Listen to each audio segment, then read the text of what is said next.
정부가 올해 추가 경정 예산안 편성 작업을 개시했다. 코로나19 대응과 피해 지역 지원, 경기 회복을 위해 재정이 투입될 것으로 전망되는데 과연 추가 경정 예산 규모는 얼마나 되며 집행 시 반사이익을 받는 산업 분야는 무엇이 있을지 분석해본다. 추가 경정 예산 투입 시 우리 경제에 미치는 영향 또한 자세히 진단해본다.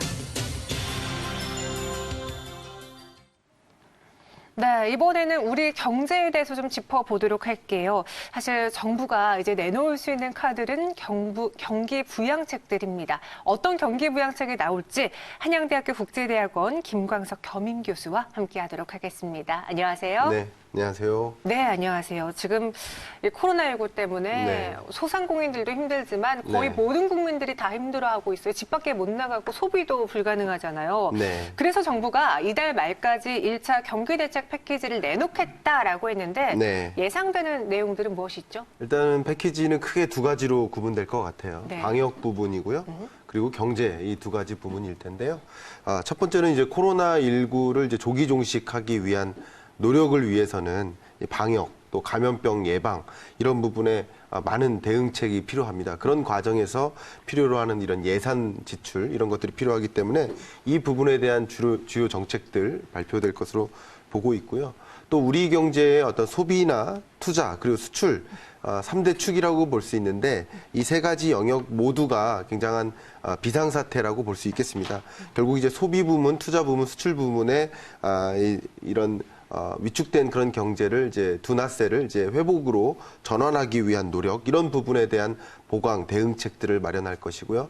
아울러서 이제 이거 가지고는 이제 지금 기존에 있던 예산 가지고는 이런 부분들을 이제 충분히 보강할 수가 없기 때문에 추경 편성이 필요하다라는 그런 이미 사인이 제시가 됐죠. 그런 네. 관점에서 추경 편성에 관한 논의도 같이 등장할 것으로 보고 있습니다. 워낙 사안도 사안이고 시급하기 때문에요. 당장 2조 원의 예비비도 즉각 투입될 것으로 보여지는데 네. 그럼 조금 더 코로나19 피해와 직격되어 있는 곳으로 갈 것 같거든요. 네네. 어떻습니까?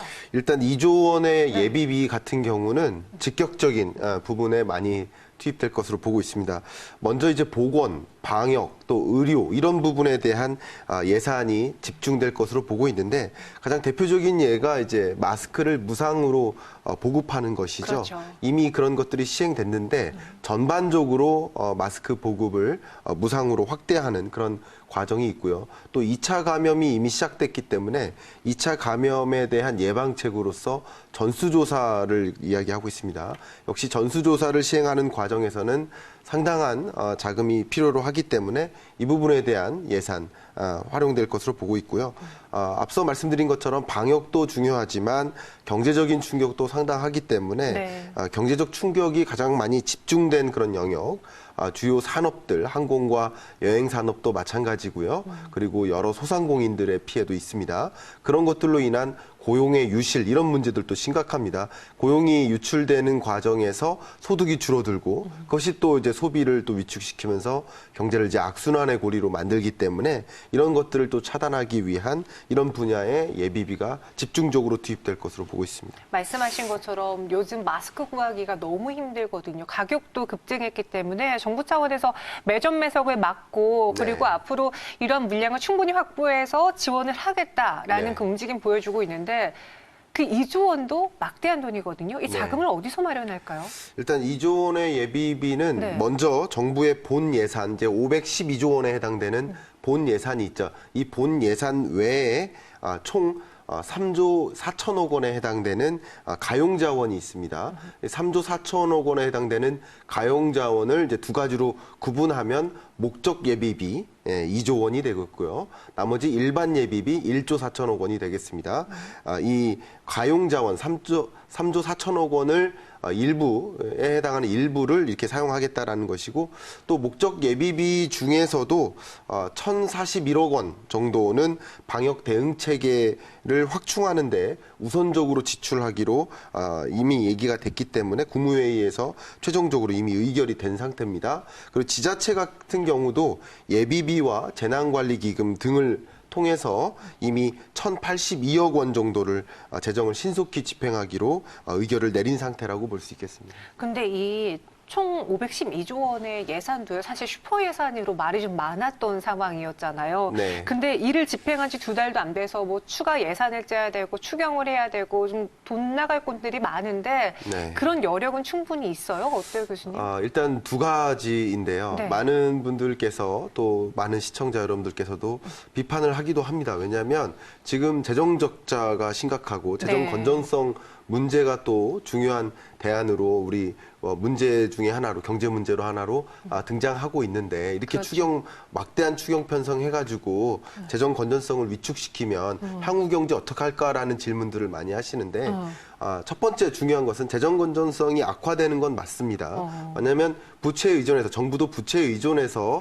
살림살이를 하고 있는 과정이기 때문에 당연히 재정 건전성 악화가 맞지만 지금 현재 경제의 상황에서 재정 건전성 악화가 우선인가 아니면 이 코로나19로부터의 어떤 회복, 돌파구가 우선인가 둘 중에 하나로 치면 당연히 코로나19 사태로부터 완전히 벗어나는 그 노력 그것이 더 중요하다고 볼 수 있지 않겠습니까? 그렇겠죠. 네. 그런 관점에서 이제 재정 건전성 악화에도 불구하고 우리가 이런 문제로부터 극복하기 위한 대응책을 쓰고 있는 것이다라고 볼 수 있는 것이죠. 그렇게 판단하면 좋겠습니다.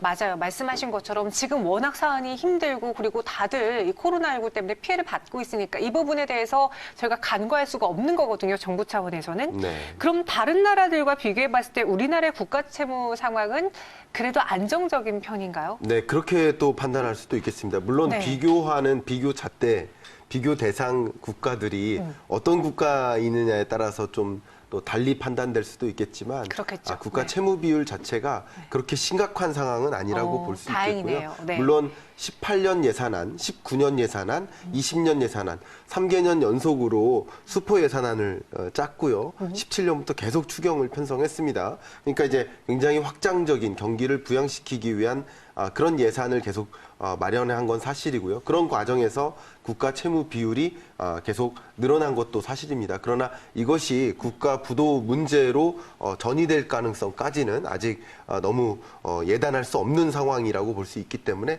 지금은 먼저 경기를 살리고 네. 또 이 코로나19 사태로부터 극복하는 데 더 초점을 두는 것이 맞지 않나 그런 생각을 해봅니다. 네. 중국도 그래요. 사실 가장 큰 문제가 있었던 중국인데 증시가 급락을 했다가 정부에서 계속해서 돈을 헬리콥터 머니처럼 풀자 네. 다시 증시가 회복을 했거든요. 네. 기대를 가지고 네. 우리도 만약에 코로나19가 종식되고 나서 경기 부양책 계속 꺼내게 된다면은 SOC 투자 부분에서 가장 수혜가 있지 않을까? 어느 부분을 좀 기대해 볼 수 있을까요? 네, 결국 추경이 편성되고 추경이 3월 중에 네. 이미 집행이 되는 과정에서 특히 금리 인하도 상당 부분 기대가 되는 대목이죠. 그래서 재정정책과 통화정책이 같이 맞물려서 경기 부양적으로 집행이 된다면 좀 희망적인 말씀을 드린다면 특히 코로나19 사태가 3월 초중순에 조기 종료가 된다면 네. 이 3월 이후에는 급반등의 구간이 또 창출될 수가 있겠습니다. 경기적으로도 그렇고요. 네. 억눌렸던 이런 투자나 소비 이런 심리들이. 심리 자체가 네. 또 크게 회복되는 과정이 마련되는 것이죠. 그런 것들은 사스 사태 때와 메르스 사태 때도 비슷한 모습들을 보였습니다. 해당 기간에 크게 위축됐다가 그 해당 기간 이제 종식이 되고 나서는 또 크게 반등하는 흐름 이런 것들을 좀 기대해 볼 수 있기 때문에 그런 경기 부양책이 어디에 집중되고 있는지를 좀 초점을 둔다면 여러분 투자 관점에서도 도움이 될 거라고 생각이 됩니다. 그럼 보건 쪽이라던가 위생 부분에서 그리고 이번 일로 인해서 의료적인 중요성을 또 한 번 체감했잖아요. 많은 네. 국민들이. 네네. 의료 지원 쪽으로도 갈 수 있겠네요. 예, 맞습니다. 이제 네. 보건 부문에 이제 공공 부문 이제 고용도 중요하고요. 보건 방역 이게 사실 이 바이러스라는 것이 지금 사람에게까지 영향을 미치는 바이러스지만 동물에게까지 국한되는 제한적인 바이러스들도 이미 있었습니다.